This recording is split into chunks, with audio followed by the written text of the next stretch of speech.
আজকে শেয়ার করতে চলে এলাম মায়ের হাতের মোচার ঘন্ট।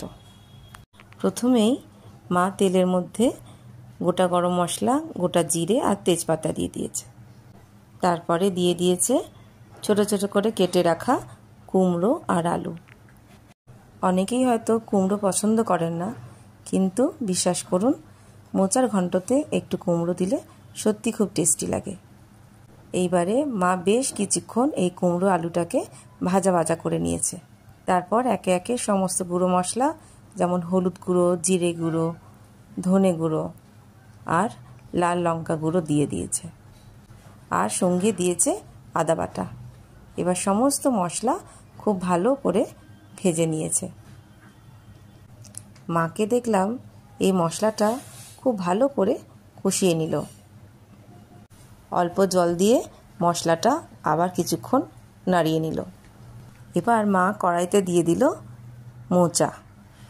মোচাগুলো মা খুব সুন্দর করে ছাড়িয়ে খুব মিহি করে কুচিয়ে নিয়েছিল এবং তারপরে ছোলার সাথে মোচাটা নুন আর হলুদ জলে ভাপিয়ে নিয়েছিল। অনেক সময় মোচা কষা থাকলে এই নুন হলুদ জলে ভাপিয়ে নিলে সেই কষটা বেরিয়ে যায়। এবার স্বাদ মতন নুন দিয়ে আবার কিছুক্ষণ এই মোচাটাকে নাড়িয়ে দিল। এবার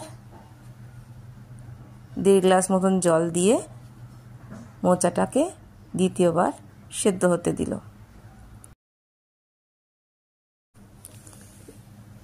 জলটা এবার বেশ শুকিয়ে এসছে। এবার আমরা স্বাদ মতন মিষ্টি দিয়ে দেবো।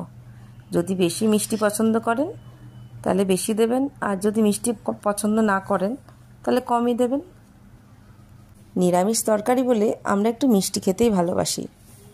আর দিয়ে দিলাম 1.5 চামচ ঘি। আবার একটু নাড়িয়ে চাড়িয়ে এবার গ্যাসটা বন্ধ করে ঢাকা দিয়ে দেবো।